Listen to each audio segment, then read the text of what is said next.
अस्सलाम वालेकुम, welcome to stock watch powered by Chase securities. मैं हूं मौज़म ताहिर और मैं हूं शहबाज अशरफ।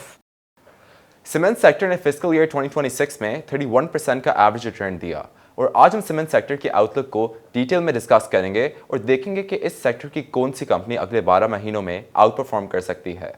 सो स्टे ट्यून्ड। अब बात करते हैं मार्केट परफॉर्मेंस की। टू से द लीस्ट ये बहुत वॉलेटाइल वीक रहा। स्टॉक मार्केट की रैली कंटिन्यू ऑन मंडे और फिर ट्यूसडे को we saw some profit taking. Wednesday और थर्सडे को हमने मार्केट में मंदी देखी on the back of US Iran conflict and high oil prices, मगर फिर फ्राइडे को मार्केट में रिकवरी देखी गई। In the end who took the week? Let's find out in bulls और बेयर्स।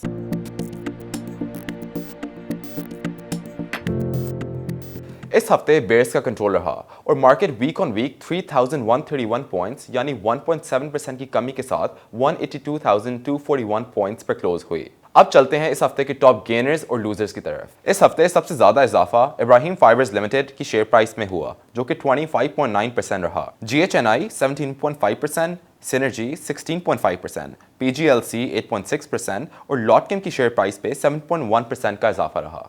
और लूजर्स पे नजर डाली जाए तो इस हफ्ते सबसे ज्यादा कमी महमूद टेक्सटाइल्स की शेयर प्राइस में हुई जो कि 10.5% रही। HPL growth fund 7.7%, Nishat power limited 7.1%, TPL REIT 5.8% और कोहिनूर टेक्सटाइल की शेयर प्राइस में 5.4% की कमी देखी गई। अब चलते हैं इस हफ्ते की बिग स्टोरी की तरफ।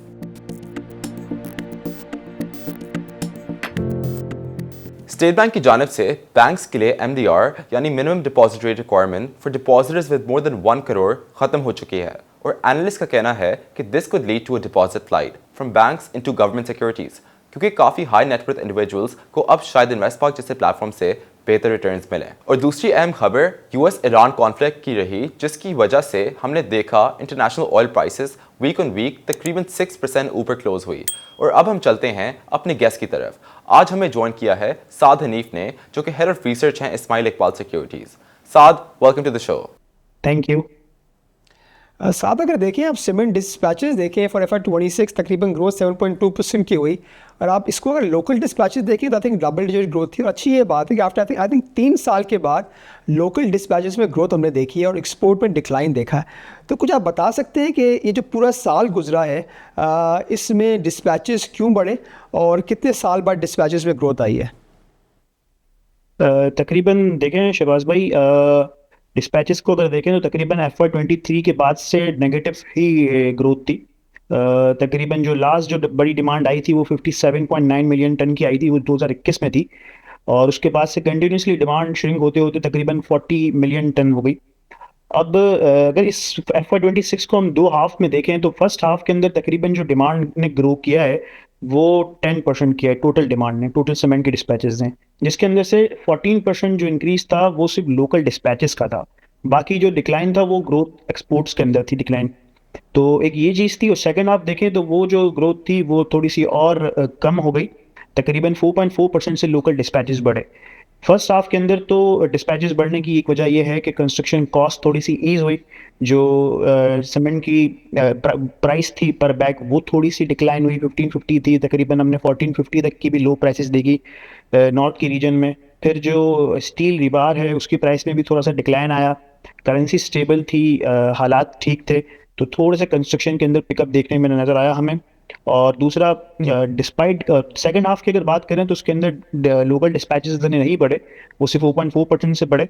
और जो एक्सपोर्ट्स की बात करें तो एक्सपोर्ट्स तो नॉर्थ के अंदर टेक्निकली ज़ीरो ही थी पूरे तकरीबन 6 महीने के अंदर।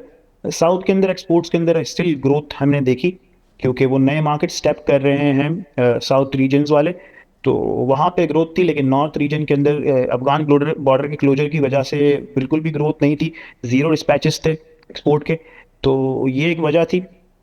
नेक्स्ट ईयर जो हम देख रहे हैं FY27 के अंदर हमें लगता है कि तकरीबन 7 से 9% डिमांड जो है वो रिकवर करेगी, क्योंकि ऑलरेडी डिमांड ने लोकल डिस्पैचेस की वजह से ग्रो करना शुरू किया है। तो वी थिंक के नेक्स्ट 2 to 3 ईयर्स तकरीबन हम 9 से 10% की on an average growth demand dispatches में देख सकते हैं। जी साथ राइटली सर, अगर आप देखें आपने मेंशन करा कि जो ग्रोथ होगी सीमेंट डिस्पैचेस में फॉर FY27 तकरीबन 7 से 9% होगी। कैन यू हाईलाइट कि क्या की रीजंस होंगे जिसके पीछे हम ये ग्रोथ देख रहे हैं? बिकॉज हमने कुछ सालों पहले देखा है कि जब ग्रोथ 1-2 साल हुई है, उसके बाद because of boom and bust cycle growth negative भी हुई है. So what are the key reasons you think कि नेक्स्ट ईयर इतनी अच्छी प्रॉमिसिंग ग्रोथ हो सकती है despite of the low base effect? एक तो रीज़न आपने खुद ही बता दिया कि लो बेस इफेक्ट है, तो 7 से 9% की डिमांड ग्रोथ आना कोई बड़ी बात नहीं है. दूसरा, पीएसडीपी का जो टारगेट है वो तकरीबन एलोकेशन फेडरल पीएसडीपी की 1 ट्रिलियन रखी गई है.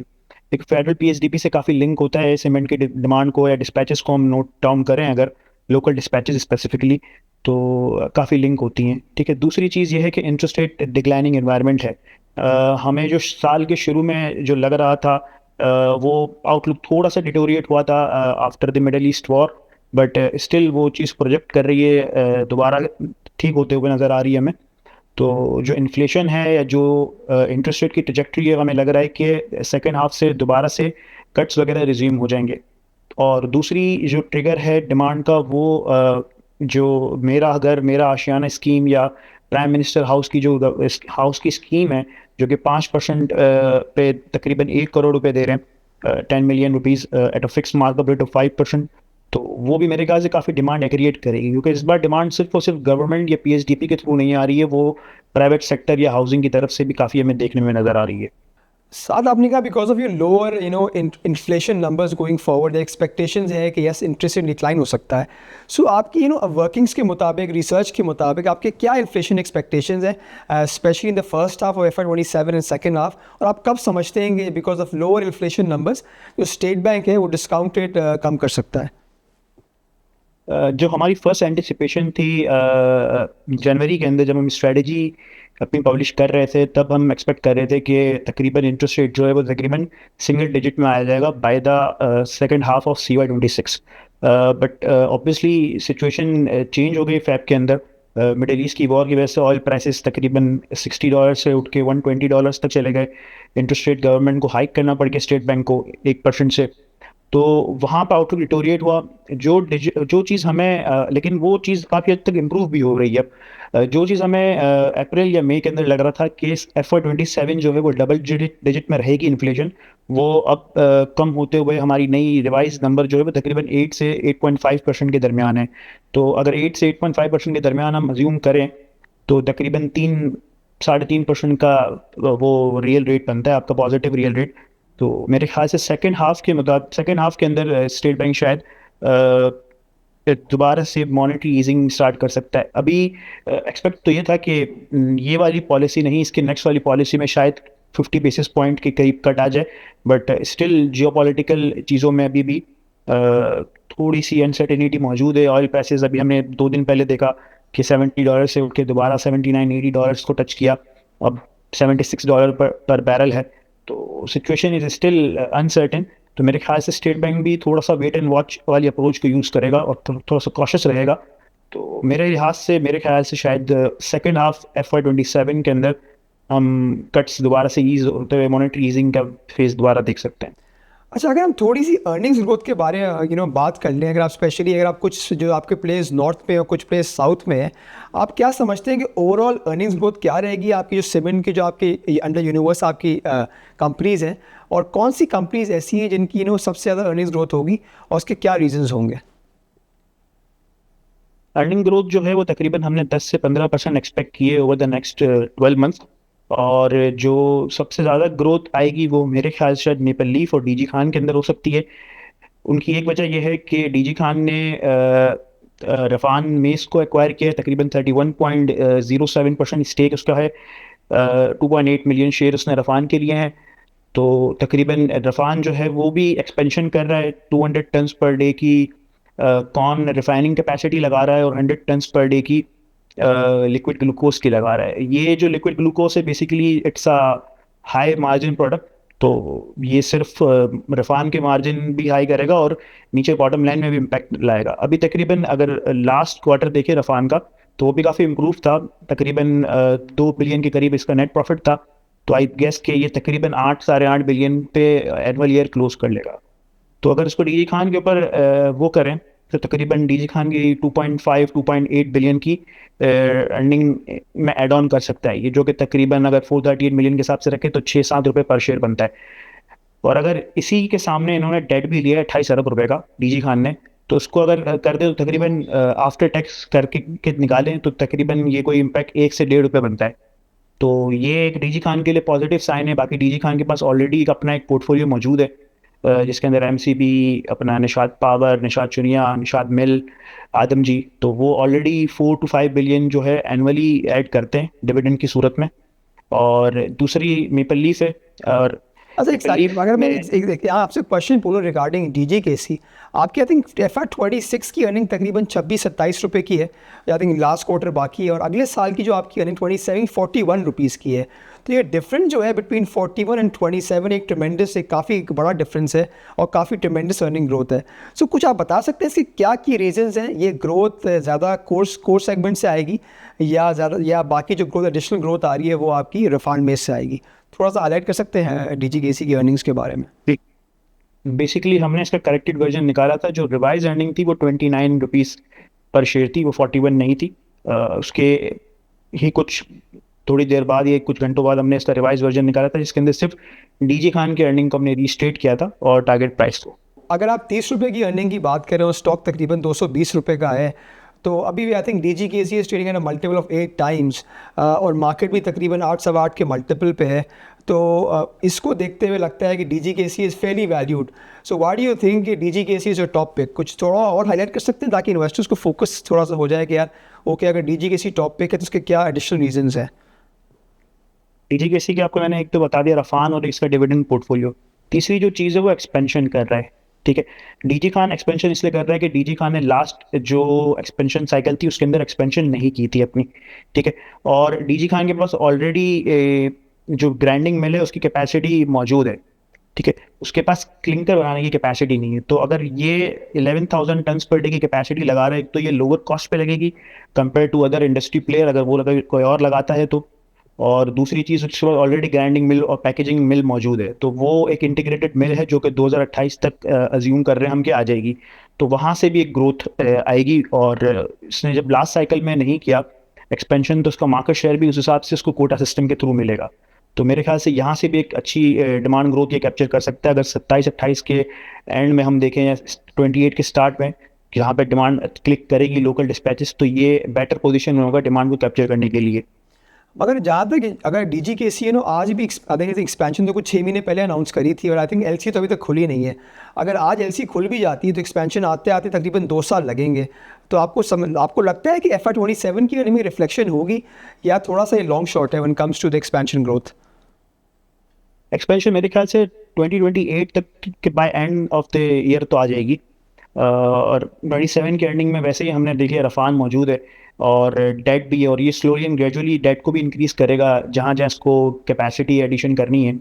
तो मेरे ख्याल से it's a good bet compare करेंगे। Other than DGKC, you mentioning about Maple leaf Cement, आप मेंशन कर रहे थे लेटली। आई थिंक एक बड़ा कंसर्न मेपल लीफ में ये है कि इसने बहुत डेट ले लिया है टू फॉर एक्सपेंशन पर्पसेज या फॉर एक्विजिशन पर्पसेज। सो अगर हम डेट को अपनी बैलेंस शीट में इंकॉर्पोरेट करें, अर्निंग्स में इंकॉर्पोरेट करें और एक्सपेंशन को देखते हुए जो इसने market share I think 3rd largest player हो जाएगा। सो आप क्या समझते हैं कि मेपल लीफ की स्पेशली अगले साल की क्या अर्निंग हो सकती है? और अगर आपकी यहाँ टॉप पिक है तो why do you think it's your top pick? और इन्वेस्टर्स को चिराग क्यों नहीं लेना चाहिए और मेपल लीफ क्यों लेना चाहिए? चिराग भी हमारी टॉप पिक के अंदर मौजूद है, लेकिन वो कोर सीमेंट प्लेयर है। मेपल लीफ जो है वो एक डाइवर्सिफाइड प्लेयर है। उसने रिसेंटली कैपेसिटी एडिशन करने की बजाय उसने एक प्लांट ही एक्वायर कर लिया, एक तरीके से कंपनी एक्वायर कर ली सीमेंट की। तो ये ज़्यादा बेनिफिट है कि आपने कैपेसिटी सिस्टम में नहीं बढ़ाई, आपने एक्विजिशन के थ्रू उस कैपेसिटी को इनटेक कर लिया। दूसरी बात करें कि पायनियर के साथ क्या हो रहा है। पायनियर बेसिकली तकरीबन उसने पिछले साल 4.5 से 4.8 बिलियन अर्न किए थे प्रॉफिट आफ्टर टैक्स। इस साल इसने 9 महीने के अंदर 4.3 बिलियन अर्न कर लिए, तो तकरीबन साल जो है वो 5.3 से लेके 5.5 बिलियन पे क्लोज करेगा। तो ये टेक्निकली सारी अर्निंग मेपल लीफ में रिफ्लेक्ट करेगी। और तकरीबन इसने डेट जो है वो कोई 78 से 80 बिलियन का एडिशनल डेट लिया है इसके लिए फॉर द पायनियर। तो वो मेरे ख्याल से काफ़ी हद तक उसको सेट ऑफ कर देगा, जो कि कोई एडिशनल बर्डन नहीं आएगा। जितना पायनियर कमा रहा होगा उतना ही फाइनेंस कॉस्ट के रूप में निकल जाएगा। अब बात करते हैं कि दूसरी तरफ हमें लग रहा है कि इंटरेस्ट रेट ईज होंगे।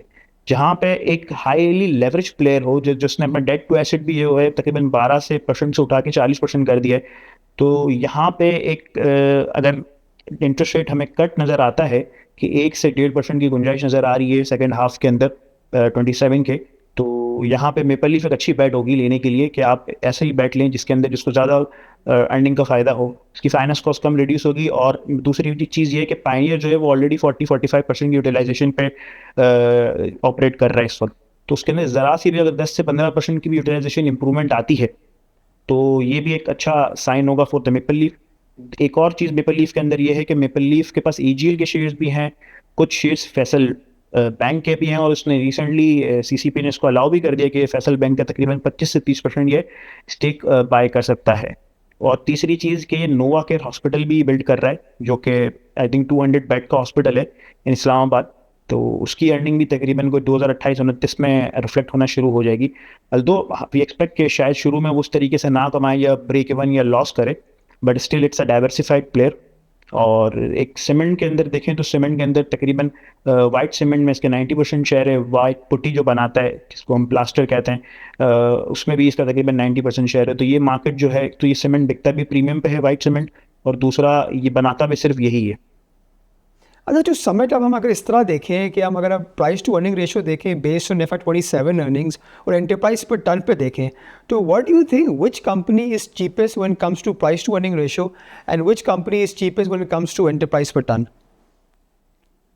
आई थिंक अगर एंटरप्राइज पर टन पे देखें तो DG खान चीपर है और जेराड भी चीपर है, पायनियर भी कह सकते हैं कि चीपेस्ट है, क्योंकि तकरीबन हम EV पर टन को कंपेयर कर रहे होते हैं यूजली रिप्लेसमेंट कॉस्ट से।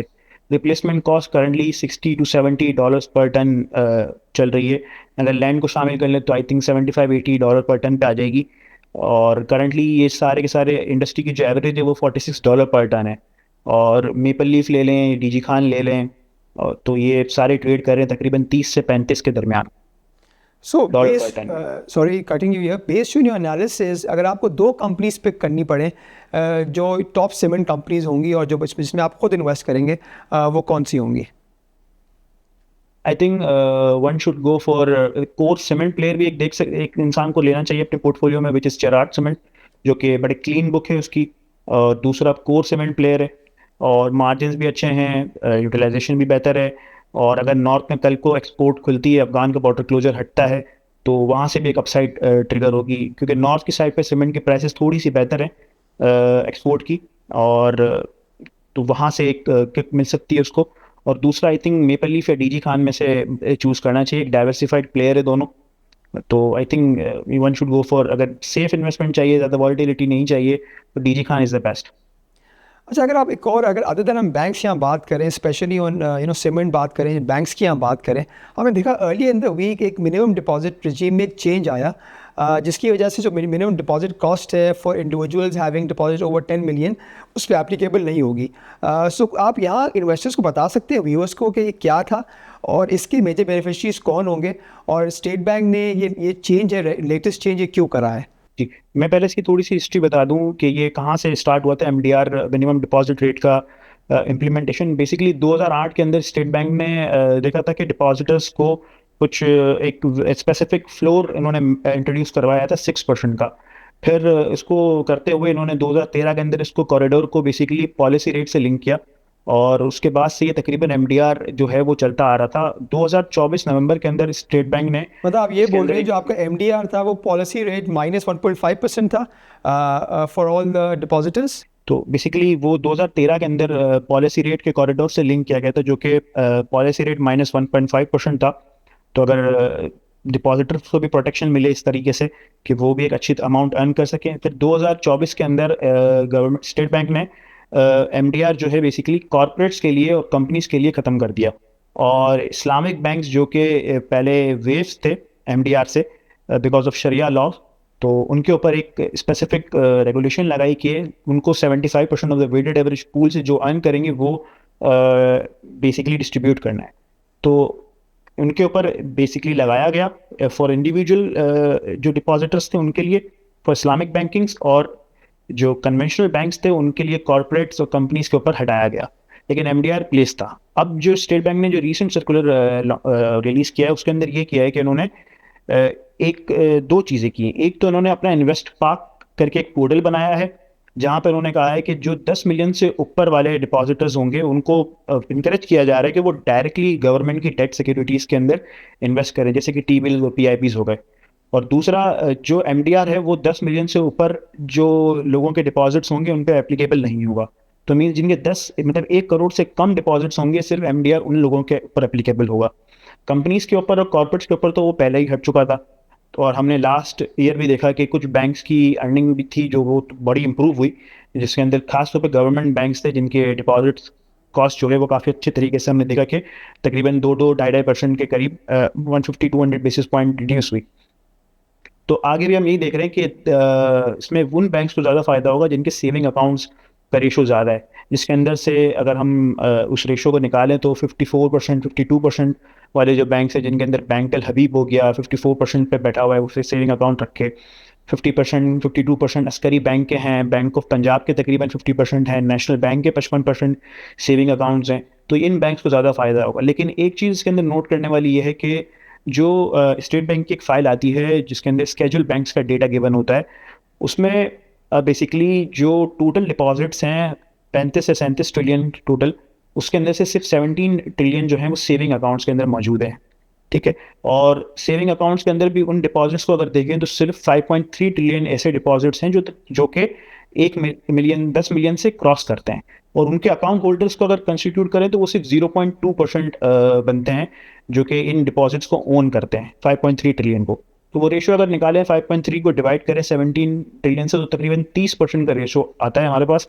तो सेविंग अकाउंट बेसिकली जो हैं या डिपॉजिट्स हैं सेविंग के, उसको हमने इस तरीके से एनालिसिस किया है कि हमने जो टोटल बैंक्स के सेविंग डिपॉजिट्स हैं उसको 30% से मल्टीप्लाई किया और फिर हमने इसको आफ्टर टैक्स करके एक अर्निंग्स इम्पैक्ट निकाला है, जिसके अंदर जो प्राइम बेनिफिशरीज आ रहे हैं वो bank Al Habib, Askari bank, bank of Punjab, Sunehri bank, national bank ये हैं। तो इनकी जो अर्निंग है बेसिकली बहुत ज़्यादा एक्रीट तो नहीं हो रही है, बहुत ही माइन्यूट सी है, क्योंकि वी एक्सपेक्ट कि बैंक्स को भी कोशिश करनी पड़ेगी कि वो बड़ा डिपॉजिटर को जो है वो रिटेन करें, वरना वो बड़ा डिपॉजिटर ऑब्वियसली डायरेक्टली जो स्मार्ट इन्वेस्टर होगा वो तो डायरेक्ट गवर्नमेंट सिक्योरिटीज़ में चले जाएगा। तो वो भी चाहेंगे कि हमारा जो बड़े डिपॉजिट से लार्ज डिपॉजिट्स हैं वो बैंक में स्टे करें। तो कोई खास इतना फर्क नहीं पड़ेगा, कुछ डिपॉजिट्स ऐसे होंगे जो कि स्टिल रहेंगे। तो वी एक्सपेक्ट कि 25 से 50 basis point deposit cost ease हो सकती है इन बैंक्स की, जो कि अगर अर्निंग का इफेक्ट निकालने जाएं तो तकरीबन 1 साल के हिसाब से 3 से 5% अर्निंग्स एक्रिएट हो सकती हैं इन बैंक्स की। अच्छा, अगर आप एक और यहाँ सवाल हम इस तरह देख लेंगे, अगर हम बैंक्स की बात करें, हमने यहाँ बात करी कौन से बैंक्स मेजर बेनिफिशरीज होंगे, बट हम लगता है गोइंग फॉरवर्ड हमारा जो गवर्नमेंट का फोकस फिस्कल डेफिसिट पे है और वहाँ को फाइनेंस थ्रू वो बैंक्स ही होगा going forward. So take into consideration these factors, आपके टॉप पिक्स बैंक्स में क्या हैं? बैंक्स में हमारे टॉप पिक मेनली इस वक्त यूबीएल है, मीज़ान है और एमसीबी है। ओके, मीज़ान की क्या आप अर्निंग देख रहे हैं फॉर कैलेंडर 26 की अर्निंग है करीबन हमारी 58 के करीब है और नेक्स्ट ईयर 63-64 के करीब अर्निंग है। और उसके अंदर डिविडेंड जो है एक्सपेक्ट कर रहे हैं तकरीबन हम 30 रुपये और फिर नेक्स्ट ईयर 34-35। मीज़ान जो बेसिकली है वो एक लार्जर इस्लामिक फ्रेंचाइज भी है, जो उसकी ग्रोथ है वो हमने सब ने देखी है कि किस तरीके से इसकी डिपॉजिट्स की ग्रोथ है and still continues to grow. तो we think it's a decent play. 600 and 620 की हमारी टारगेट प्राइस है इसकी और ये हमें अर्निंग्स लगती हैं।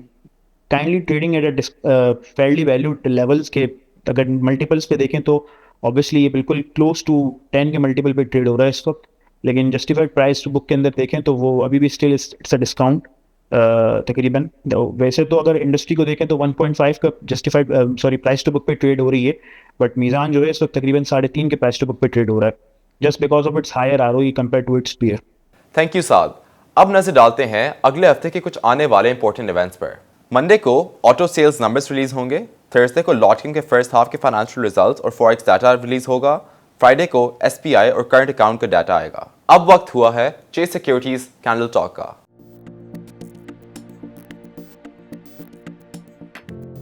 कैंडल टॉक के लिए हमें ज्वाइन किया है शर्जील अहमद ने, जो कि टेक्निकल एनालिस्ट हैं चेस सिक्योरिटीज में। Sharjeel, welcome to the show. Thank you Mohammad for having me. इस हफ्ते मार्केट काफ़ी वॉलेटाइल है, हमने देखा तकरीबन मार्केट 1.7% डाउन है, तो तकरीबन 3000 पॉइंट। मार्केट ने एक लेवल पर आई थिंक 187 का हाई भी बनाया। आपको टेक्निकल चार्ट्स क्या बता रहे हैं मार्केट के बारे में? इस हफ्ते हमें बिल्कुल मार्केट में नेगेटिव सेंटिमेंट देखा स्टार्ट ऑफ द वीक। फिर towards the end of the week हमने देखा कि मार्केट में स्लाइट रिकवरी आई। फ्राइडे के सेशन में मार्केट ने नेट पॉजिटिव नोट पे क्लोज करा with an upside of almost 1000 points. Market की जो क्लोजिंग रही वो 182,241 के लेवल्स की करीब रही। अगर हम चार्ट्स पे देखें मार्केट को, तो मार्केट का जो इस हफ्ते का हाई था दैट वाज अराउंड 188,000। उसके बाद मार्केट में हमने एक काफ़ी शार्प करेक्शन आती हुई देखी, और हम जो डिस्कस भी कर रहे थे, हमने शेयर भी करा था कि मार्केट की एक सपोर्ट गोइंग फॉरवर्ड 182,000 के लेवल्स की करीब है और दूसरी सपोर्ट 178,000 के लेवल्स की करीब है। मार्केट ने हमने देखा कि 182,000 के लेवल्स की सपोर्ट को इनफैक्ट अप्रोच करा, इनफैक्ट ब्रेक भी करा।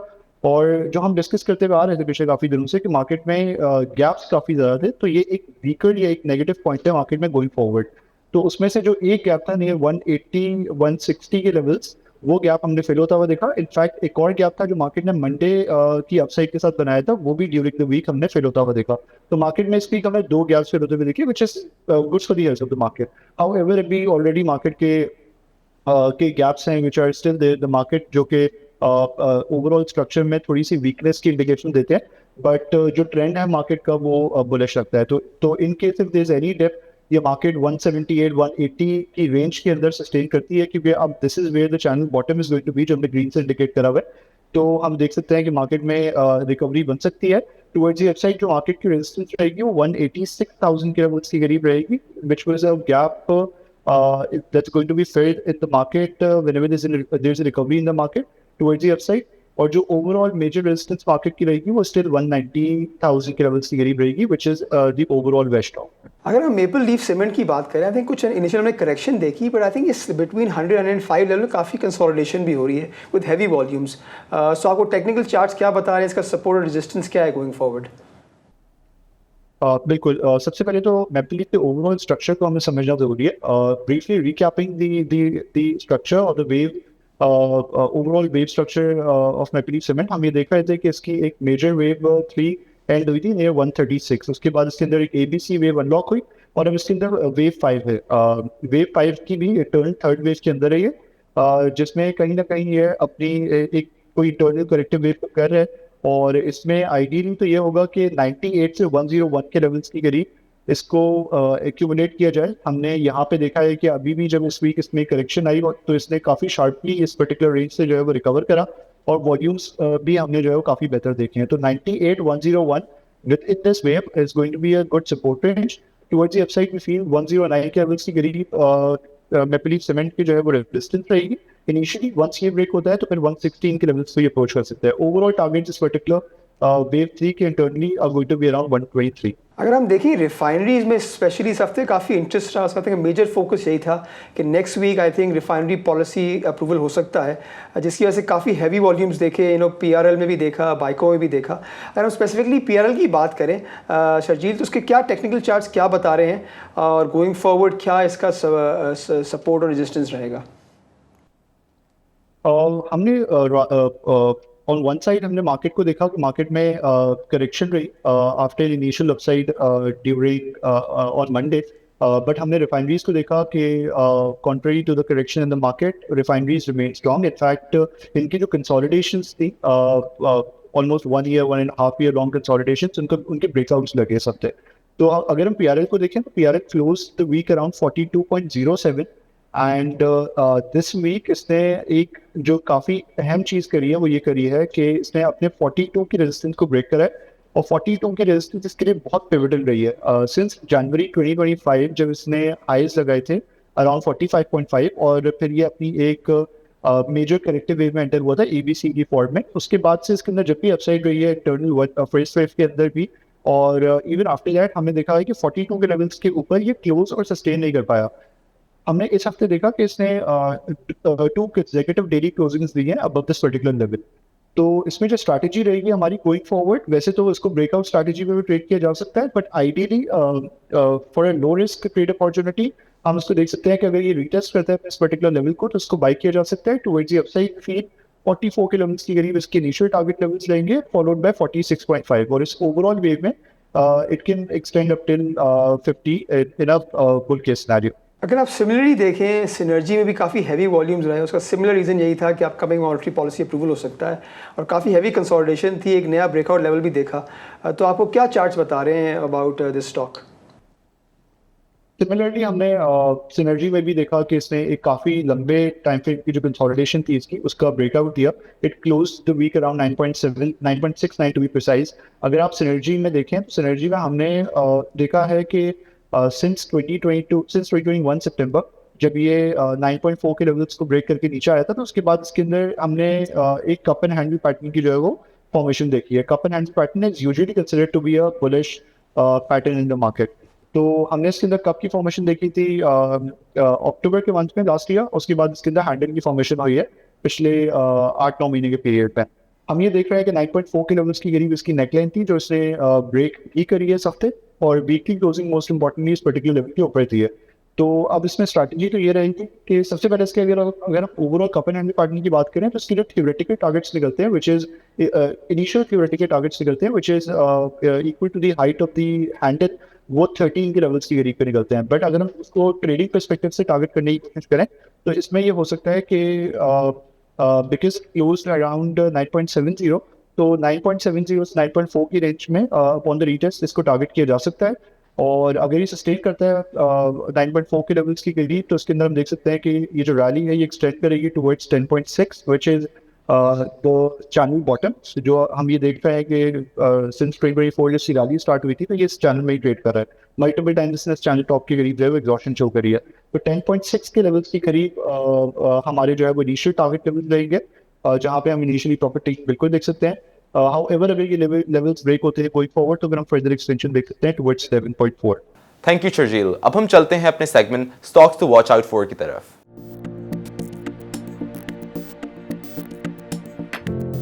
शहबाज, इस हफ्ते तो मार्केट नेगेटिव क्लोज हुई, आपको यहाँ से मार्केट कैसी नजर आ रही है? Next week I think market बेहतर ही लग रही है। सिर्फ आई थिंक एक की चीज़ जो देखने वाली होगी वो यूएस ईरान कॉन्फ्लिक्ट है और अगर उसकी वजह से ऑयल प्राइसेस बढ़ती हैं तो आई थिंक मार्केट उसी तरह रिएक्ट करेगी। इसके अलावा अगर आप देखें नेक्स्ट वीक एक रिजल्ट है लॉर्ड केमी का, वो भी एक्सपेक्टेशन थोड़ा बेहतर आएगा। आई थिंक की इवेंट जो अगले हफ्ते का है वो रिफाइनरी पॉलिसी है उसकी, या तकरीबन आई थिंक ईसीसी की मीटिंग है ऑन वेडनेसडे। अगर वो पॉलिसी अप्रूव हो जाती है सो हो सकता है कि जो रिफाइनरी सेक्टर है वो आई लाइमलाइट पर रहे ओवरऑल। सही। और आपको यहाँ से कौन से स्टॉक्स अच्छे परफॉर्म करते नजर आ रहे हैं? अगर आप ओवरऑल देखें मार्केट इस ट्रेडिंग वैल्यूएशन अबाउट 8.5 वैल्यूएशन पर ट्रेड हो रही है, बट इसके बावजूद कुछ स्टॉक्स हैं जो एक अच्छे लेवल्स पे हैं। अगर आप अपने कुछ टॉप पिक्स बताऊं तो I think bank L B is trading at good valuations, उसकी प्राइस टू अर्निंग तकरीबन 5.5 टाइम्स है। डिविडेंड यील्ड भी तकरीबन 10% के आसपास है। आई थिंक एक और अच्छा स्टॉक हमें लग रहा है Indus Motors, is trading at about price to earning ratio about 6 times, dividend yield भी 10% है। इसके अलावा अगर आप देखें चिराग सीमेंट अच्छी वैल्यूएशन में ट्रेड हो रहा है, लकी सीमेंट यहाँ से हमें अच्छा लगता है। और अगर आप और देखें तो आई थिंक यहाँ से एक और स्टॉक जो पीपीएल है पाकिस्तान पेट्रोलियम, अगर आप कंपेयर करें पीपीएल को ओजीडीसी के साथ, OGDC is trading about 8.5 valuations, PPL तकरीबन 7 टाइम्स पर चल रहा है। तो आई थिंक कुछ इस स्टॉक्स हैं जो नेक्स्ट वीक काफ़ी लाइमलाइट में रह सकते हैं। Thank you Shahbaz. That's it for today show. अब आपसे मुलाकात होती है नेक्स्ट वीक के शो में। जब तक के लिए अपना ख्याल रखें। अल्लाह हाफिज़।